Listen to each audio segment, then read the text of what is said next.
Amigos del Nuevo Diario, nos encontramos en un episodio más de la saga Educación, una programación especial que tiene el Nuevo Diario, donde estamos tratando de encontrar la gran respuesta. ¿Qué sucede con la educación dominicana? ¿Hacia dónde vamos? ¿Qué nos para? ¿Qué nos detiene? ¿Por qué no avanzamos si tenemos recursos?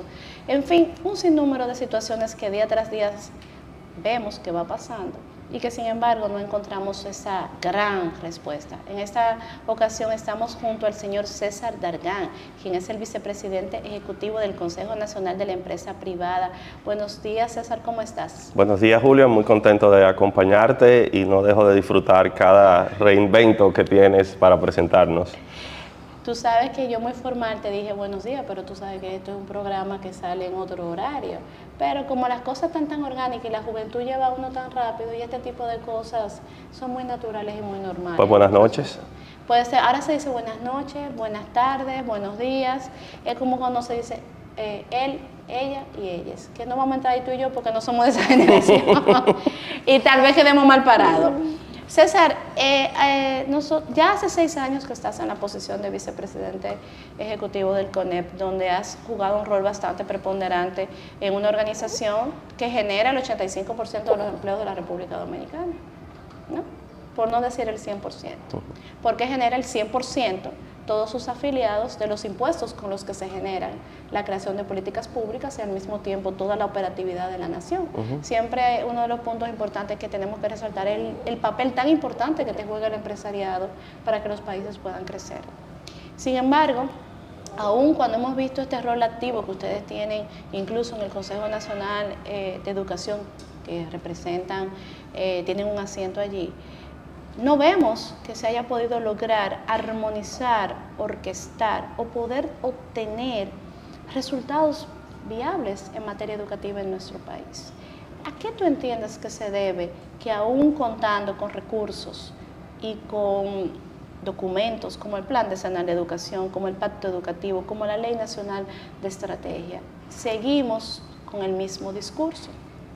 Mira, precisamente, Julia, yo creo que hiciste una segmentación muy apropiada porque dijiste dónde estamos, qué ha pasado y sobre todo quizás algo que podremos hablar hacia dónde vamos. Yo creo que en el año 2012 la República Dominicana logró sentar en una mesa al liderazgo nacional, liderazgo político, social, de los sectores económicos, sindicales, y nos trazamos un plan de la República Dominicana que queríamos construir, la Estrategia Nacional de Desarrollo, visualizando el país al año 2030. Cuando priorizamos los dominicanos y dijimos qué son las cosas que se necesitan, hubo 3 grandes áreas que se priorizaron. Una de ellas, precisamente, la educación, luego el tema eléctrico y luego el tema fiscal. Y yo estoy seguro, por tu inquietud constante, de que posiblemente me invites a hablar de los otros 2 temas que siguen también siendo tarea pendiente en el futuro. Pero en lo que respecta a la educación, fue el primer paso en firme que dimos. En el año 2014 logramos asumir un pacto educativo, visualizando también esa República Dominicana del año 2030, involucrando una serie de actores. Y yo creo que el pacto como tal es un hito importante. No es la causa de donde estamos, ni tampoco va a ser la panacea que lo va a resolver, pero al menos sienta una serie de principios, objetivos y metas que pueden servirnos de referencia para medir qué ha ocurrido. Cuando nosotros pensamos ahora en el pacto, quizás lo que más suena es el tema del financiamiento del sector educativo, porque asumir un compromiso de asignar un 4% del Producto Interno Bruto al sector educativo fue un paradigma, fue algo grandioso. 4% del Producto Interno Bruto dependerá cuánto crece y cómo va la República Dominicana, pero puede representar hasta una tercera parte del presupuesto nacional. Es mucho dinero. Si nosotros vemos en los últimos 12 años, se han asignado más de 4 billones de dólares al sector educativo. ¿Y dónde están? A eso voy. Nosotros, si vemos eso como un punto de avance, no menos cierto es que también el pacto contenía muchas otras recomendaciones y compromisos para poder llevar la educación al nivel que nosotros tenemos. Por ejemplo, yo creo que el principal tema que nosotros tenemos es una falta de institucionalidad y una incidencia muy grande de la política partidaria en el ejercicio institucional de regular un sector como el educativo. Y me refiero a esto porque si tomamos esos últimos 12 años, el proceso de rotación de ministros que hemos tenido en promedio aquí ha sido cada 19 meses. Si tú me dices a mí que una empresa o un gobierno cambia cada 19 meses, con lo que eso conlleva, cambia el ministro, cambian los viceministros, cambian los directores, aunque siguen siendo muchas veces dentro del mismo partido de gobierno, pero viene cada quien con su propia dinámica. Y esa interrupción en el proceso institucional de darle continuidad a una serie de compromisos, yo creo que se convierte en un obstáculo para nosotros llegar a los niveles que queremos llegar. ¿Sigue siendo el Ministerio de Educación? ¿Sigue siendo no? Porque lo estaría afirmando. ¿Pudiera ser el Ministerio de Educación un premio político? No debe serlo, no debe serlo. Y yo creo, por ejemplo, si tomamos el perfil del ministro actual, que no es un dirigente político de primera fila, sino que es una persona con experiencia en el sector educativo, un académico, un técnico. Si lo ponemos a ver como un premio político, creo que su perfil no es el de un dirigente político que iba, sino más bien de alguien que tenía conocimiento del sector. Si vemos perfiles anteriores, hemos tenido de todos, sobre todo en estos últimos 12 años, hemos tenido desde miembros de los órganos de dirección más altos de los partidos, hasta candidatos, de ahí han salido candidatos a la presidencia. Pero cada vez que pasan por el ministerio salen, no, parece que hay algo en el agua que motiva e inspira a ser presidente. Pero el ministerio, como yo sé que el tiempo es reducido, el ministerio es uno de los aspectos. Yo te refería, los compromisos que hemos asumido, la institucionalidad con la que debe contar este sector, más allá de una gestión de gobierno. Y bien lo dijo el presidente Luis Abinader hace algunos meses cuando decía, tenemos que despolitizar la educación. Y ustedes lo dijeron en su aniversario número 60, que eso era importante. Lo dijimos, lo respaldamos y nos vemos en el ejemplo de otros países. Justamente ahora, en México, por ejemplo, que por dimensión es una economía y un país mucho más grande que nosotros, pero esas pugnas constantes entre los sindicatos de profesores, entre los ministerios de educación, que al final del día quienes se afectan en las interrupciones son precisamente los estudiantes, que tienen un periodo de su vida en el cual deben recibir esa formación. Porque el que no tiene la estimulación temprana entre sus 0 y 5 años, el que no tiene la educación básica en el momento que tiene que recibirlo, luego se generan unas lagunas que afectan en el tiempo. Entonces yo creo que el tema institucional, el tema estratégico, el tema político han incidido bastante. Y ahí nos coloca en una posición de qué hacer, hacia dónde vamos y cómo debemos nosotros entonces ajustar. ¿A qué se debe que no ha habido la forma de que aspectos tan importantes como quizás lo que acaba de suceder con la toma de decisión de los libros de texto, donde ustedes presentaron una posición junto a otras organizaciones de que debía de manejarse el proceso un poco más despacio y agotarse la debida normativa como se establecía, no se pudiese llevar a cabo debido conforme los procedimientos? Es decir, te explico. Tú me acabas de mencionar el caso específico de este ministro de que no tiene una connotación política. Sin embargo, pareciese que tiene una connotación autoritarista. Yo vuelvo al tema de no personalizarlo, sino más bien caer en el aspecto de la institucionalidad. ¿Y por qué te digo eso, Julia? Porque efectivamente yo soy miembro del Consejo Nacional de Educación y no soy miembro ahora en esta coyuntura. Ya yo he sido miembro del Consejo de Educación en las últimas 3 gestiones de ministro. Me ha tocado, de las últimas 4 ministros, me ha tocado ser representante del sector privado en el Consejo Nacional de Educación. Y yo te digo que cuando la institucionalidad es débil y es frágil, muchas veces esa incidencia que tú puedas tener en un órgano colegiado, pero con una mayoría que al final del día tiene algún nivel de compromiso con las decisiones que se toman, pues las decisiones que salen son precisamente esas. Has puesto un buen ejemplo, el reciente, el de los libros de texto. Nosotros hicimos un llamado de atención porque efectivamente el propio Consejo Nacional de Educación había dictado una ordenanza que establecía cuál era el procedimiento para aprobar en tiempos hábiles los libros que se utilizarían en el año escolar siguiente. Y a raíz precisamente de algunos cuestionamientos, denuncias e informaciones que teníamos, más que un señalamiento, lo que le dijimos fue, miren, señores, vamos a ponerle atención a esta situación que tenemos por delante. Vamos a convocar las partes, vamos a involucrar al Consejo Nacional de Educación, vamos a discutir profundamente cuáles son esas transformaciones que se quieren hacer y entonces tomemos las decisiones. Pero posiblemente por la premura de los tiempos, inicio del año escolar y y yo te diría que hasta por la situación mediática que se generó, pues se apresuraron una serie de decisiones que creo que al final del día no le hacen un buen servicio a lo que estamos construyendo. Totalmente, porque se han perdido los recursos. Hay errores que no puedes corregirlos ya luego de que el producto esté impreso. No hay manera de alcanzar esa situación como tal. O sea que realmente yo entiendo que luego de que se hace este tipo de llamamiento, no se obtempera y luego el resultado es negativo, no hay una sanción. Mira, yo he aprendido que lo popular no siempre es lo correcto y lo correcto no siempre es popular. ¿Cómo así? Cuando tú participas en un órgano colegiado como el Consejo Nacional de Educación, donde más de la mitad de sus integrantes son instituciones del propio gobierno, el resto, de una forma u otra, regulado por el propio Ministerio de Educación, las escuelas, los profesores que tienen su propia dinámica y los sindicatos que están presentes, y luego una participación de la academia, de las universidades, del sector empresarial también.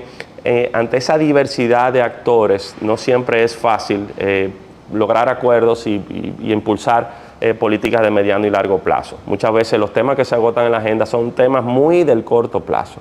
Entonces yo te digo lo de lo popular y lo correcto, porque a veces es incómodo tú ser la única ovejita que levanta la mano y dicen, yo no estoy de acuerdo con eso. Pero qué ovejita, porque ustedes representan un rebaño. Aún consciente de la decisión que se tome, y por eso siempre actuando del lado de lo correcto. En esta ocasión quisimos sentar un precedente, formalizar cuál era nuestra inquietud con el tema del que se trataba. No solamente fue el CONEP, de manera conjunta remitimos una carta muy respetuosa con Educa, que te diría que es un brazo importante del sector privado para el tema educativo, y se tomó la decisión como quiera que todos sabemos.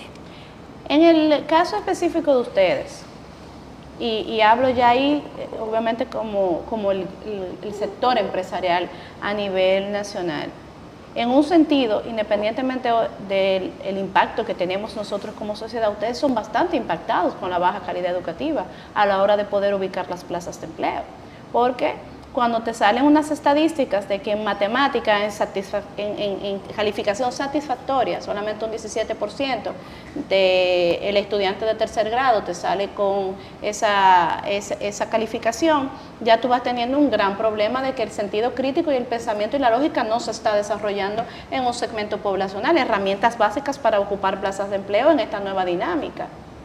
¿Qué van a hacer? Ustedes son un poder en el país. Ustedes tienen acceso al presidente, ustedes tienen acceso a los ministros y aparte de todo representan una cuota económica y social. ¿Qué van a hacer de manera activa más allá de la carta? Yo creo, Julia, que parte de lo que estamos llamados a hacer es eliminar el ustedes y empezar a construir el nosotros. ¿Y yo cómo puedo desde aquí?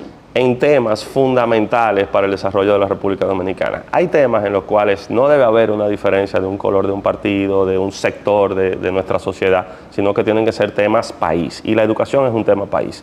¿A qué me refiero?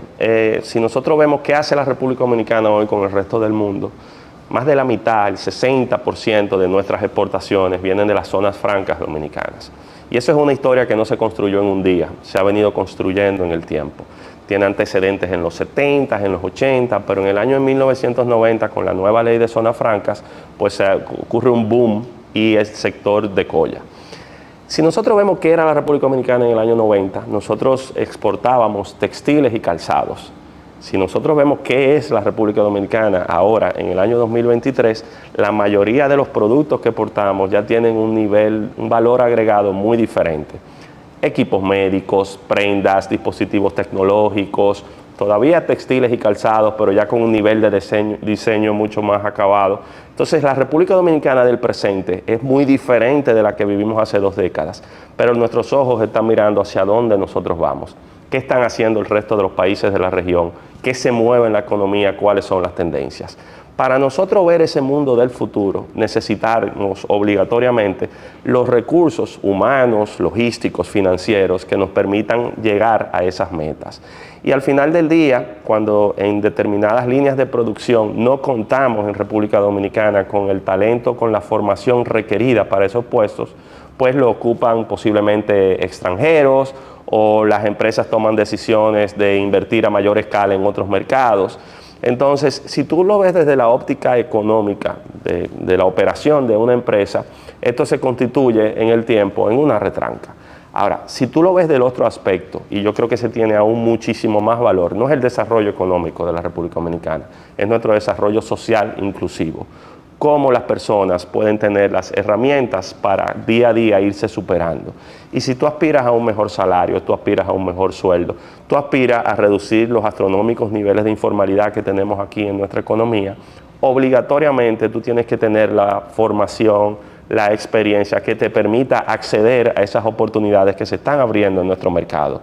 Entonces, si tú combinas a las empresas, las oportunidades que hay en el mundo y sobre todo las oportunidades que tenemos que generarle a los dominicanos, más que en asistencialismo, más que en ayudas sociales, más que en intervenciones coyunturales, lo que tenemos es que invertir en la educación, formar nuestro talento y ahí están las condiciones para nosotros poder dar ese salto cuántico. Pero estamos invirtiendo, César. El punto es que estamos entonces invirtiendo mal. Me llama mucho la atención, en el año 2008, cuando se hace el plan decenal, se establece en ese momento que República Dominicana era la tercera economía de Latinoamérica en mayor crecimiento y que teníamos la problemática de la baja calidad educativa. Hoy, 2023, tenemos el mismo discurso, uno de los países que más crece en la economía con baja calidad educativa.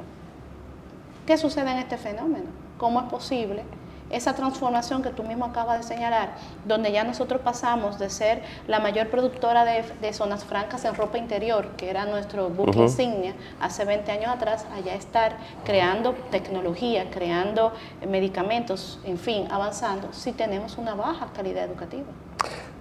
No estoy seguro de cuál era nuestro posicionamiento como economía en ese momento, pero lo que sí te puedo decir es que ahora en el año 2023, iniciando el año, las proyecciones eran que nosotros pasábamos de ser la séptima economía a la sexta economía de nuestra región, superando a Ecuador. De hecho, los acontecimientos en Ecuador y la situación política aceleraron ese proceso y cerraremos seguro este año siendo la sexta economía de toda la región de Latinoamérica. Eso es algo importantísimo. Un país con 48.000 kilómetros cuadrados, en un estado, en una isla, compartiendo con el país más pobre del hemisferio, lograr ese nivel de desempeño en un ambiente de estabilidad política, desarrollo económico y paz social es fundamental.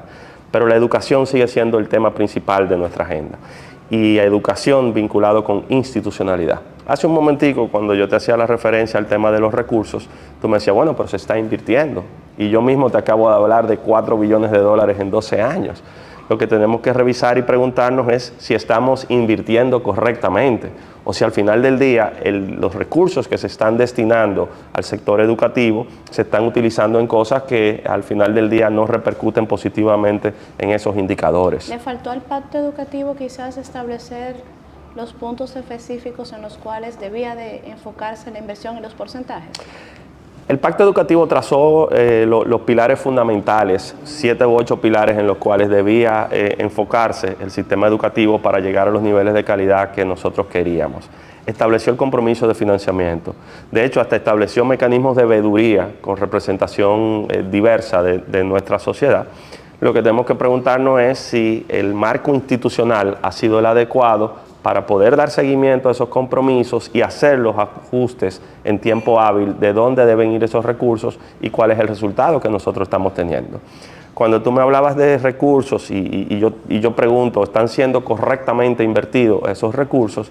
Si tú llevas eso a la operación de una empresa o de un gobierno, tú en el tiempo vas viendo si a ti te está funcionando o no lo que tú estás haciendo. ¿Esta institución vive de escándalo en escándalo?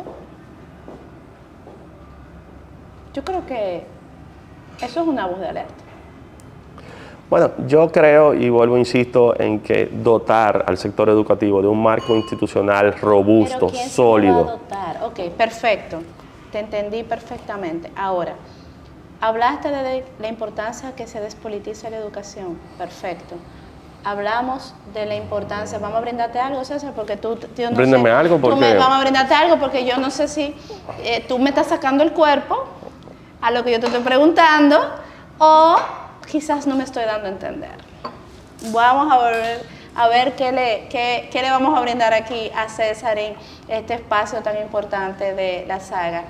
Donde yo te decía, hasta yo me voy a beber algo, César, pero yo me voy a beber un jugo de naranja porque yo soy menos saludable que tú. Gracias. La parte que te quería volver otra vez al tema. Te decía, ok, ustedes hacen el planteamiento de la importancia de despolitizar la educación y hacen el planteamiento de la importancia de la institucionalidad para poder lograr la continuidad.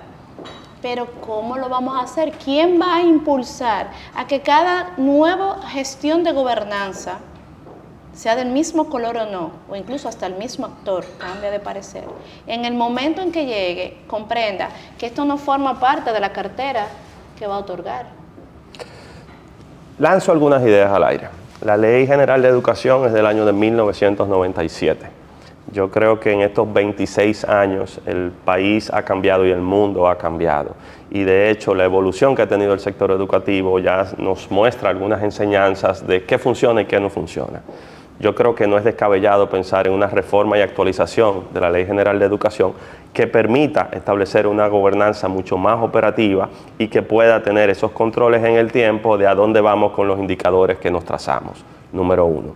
Número dos, yo creo que se requiere un gran compromiso nacional precisamente para despolitizar la educación. Eso que nosotros hicimos con el Pacto Educativo y trazó una estructura, un esquema, un esqueleto de estos son los temas que tenemos que tratar, ahora debe conllevar un acuerdo, al menos en unos pilares básicos, que permita que no importa cuál sea la gestión de gobierno que tengamos en la República Dominicana, tengamos un enfoque en esos temas.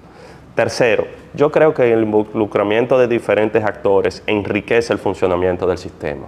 Desde el sector privado en la República Dominicana, la aspiración sería a un Estado tan grande como sea necesario y tan pequeño como sea posible. En ningún momento, pero con un rol regulador, un rol de autoridad fundamental para que funcione en nuestro país. Bajo ningún concepto tú visualizarás que desde el sector privado se quiere hacer lo que hace el Estado. No, muy por el contrario. Que en adición a regular tiene que garantizar que todos los dominicanos, no importa cuál sea su condición, puedan tener acceso a esa educación.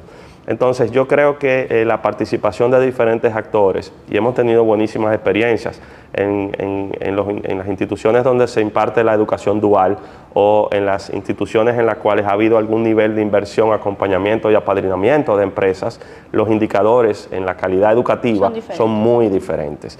Pero nosotros tenemos que soñar en una República Dominicana en la cual no importa si sea educación pública o educación privada, el nivel que tengan los estudiantes que egresen de esas instituciones sea el mismo.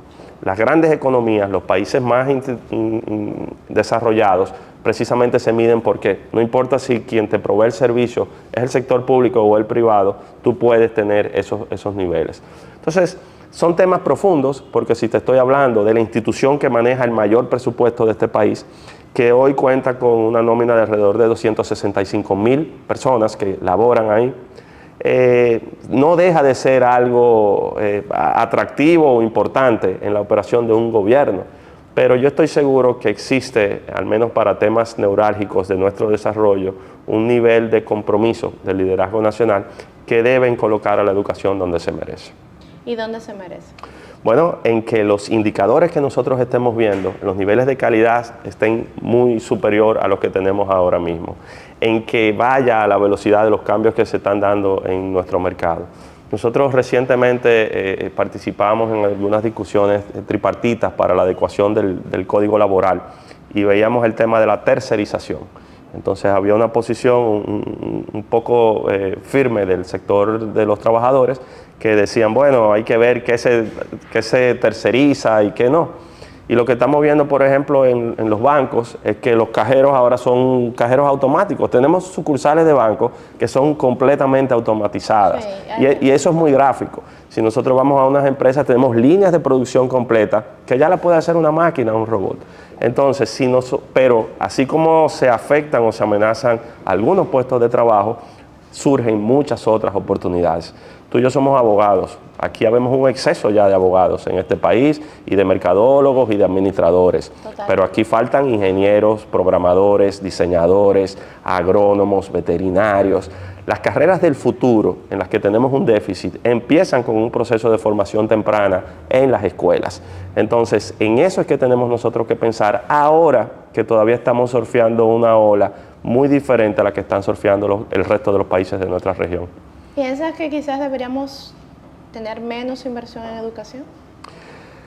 La pena es que esta discusión nos haya llevado a cuestionar el 4% del Producto Interno Bruto, porque en la media los países desarrollados invierten eso o más en educación, invierten eso o más en investigación y desarrollo.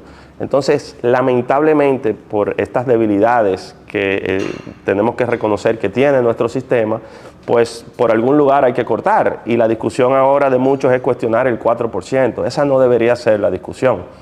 Nuestro país en los próximos meses o años deberá abocarse a la discusión de un gran impacto fiscal, y cuando veamos cuáles son los costos de operación del Estado Dominicano, volverá el cuestionamiento y la pregunta de cuánto se está yendo en el déficit del sector eléctrico, cuánto se está yendo en el sector educativo. Y lo lamentable es que ese sea el cuestionamiento. Nosotros deberíamos preguntarnos con eso que estamos invirtiendo y hemos logrado comprometer, ¿qué más podríamos hacer para enfocarlo a los temas que hemos venido hablando en este espacio? ¿Qué más podemos hacer para entender de que la velocidad de los cambios de estos tiempos no permiten espacio para meter la pata ni para nosotros confundirnos? Sin embargo, pareciese que el espacio se crea, aunque no lo hubiese. ¿El espacio? De meter la pata. Bueno, Lo que pasa, César, es que al escucharte hablar de tus planteamientos, los cuales son buenos y válidos, y creo que serían los idóneos, los tenemos en gran mayoría por escrito. Lo que quizás nos falte voluntad. Voluntad, definitivamente, definitivamente. Se requiere la voluntad, el seguimiento, el compromiso de asumirlo de esa forma. ¿Y qué le preocupa al CONEP en este tema? Nosotros ahora estamos inmersos en los trabajos de la 10ª Convención Empresarial. Cada 4 años se reúne, se hace un proceso amplísimo de consulta con el sector privado y se presenta a los candidatos justo en el año antes de las elecciones esas recomendaciones. Y eso ocurrirá el día 15 de noviembre y ya las mesas se han instalado. En esta ocasión... ¿Eso es ya tu cumpleaños? El 10. Ah, estoy pendiente. Está pendiente. Son muchos años celebrándolo. Son muchos años, sí. Antes era en tu casa que partíamos un bizcocho. Exactamente. Esa o en casa de una amiga que nos brindaban unas tunas. Lo que pasa es que ella es senadora y ya no nos lleva. Vuelvo a decir, entonces... Te decía que la convención empresarial ha cambiado su formato en el tiempo y antes hacía miles de propuestas de todos los temas. Porque imagínate una consulta, el CONEP hoy en día son 63 asociaciones, 76 empresas, con las empresas en las asociaciones, representa 60.000 empresas, es una diversidad muy grande. Entonces antes eran muchas propuestas, este año hemos focalizado en 2 grandes temas, desarrollo productivo y desarrollo social. Y en el desarrollo social, empezando por el tema educativo. Entonces, de aquí al día 15 de noviembre estaremos haciendo algunas recomendaciones. Quizás te he dado algún tipo de avance, pero para nosotros es fundamental el compromiso y la institucionalidad que se tenga con el sector, el tú poder generar un círculo virtuoso en el cual al final del día efectivamente se beneficien los estudiantes, pero el rol de la familia juegue un papel fundamental, los profesores tengan la capacitación, tengan la remuneración apropiada y el tiempo requerido para su formación, y al final del día se construyan profesionales, bachilleres que puedan ser entes útiles en el marco productivo que ahora mismo tenemos. Bueno, señor, hemos llegado pues a la parte ya final de esta participación del señor César Argán, quien es el vicepresidente ejecutivo del Consejo Nacional de la Empresa Privada, el CONEP, que forma parte pues de todo lo que tiene que ver en materia educativa, y creo que al final de cuentas tenemos que seguir encauzando los objetivos para ver si en algún momento pasará una de dos: o se recoge el monto de inversión o se avanza. Pero yo entiendo que así no podemos seguir. No sé si quieres darnos un mensaje final. No nos cansemos, Julio. Hay razones de sobra para uno sentir pesimismo. Sin embargo, cuando hablamos del tema educativo, que fue para el que me invitaste de hablar, el optimismo debe vencer el pesimismo. Debemos entender que las inversiones en educación, su retorno, sus resultados, no es del corto plazo. Tú haces inversiones y cambios y reformas estructurales en el sector educativo cuyos resultados tú los ves en el tiempo, en el mediano y largo plazo. Entonces, no nos detengamos, aprendamos de los errores cometidos en el camino recorrido hasta ahora, pero tratemos de abrir la mente, de pensar fuera de la caja y transformar un sector fundamental para el desarrollo de nuestro país. Bueno, pues muchísimas gracias y sigan ustedes con toda la programación que tiene el Nuevo Diario para ustedes.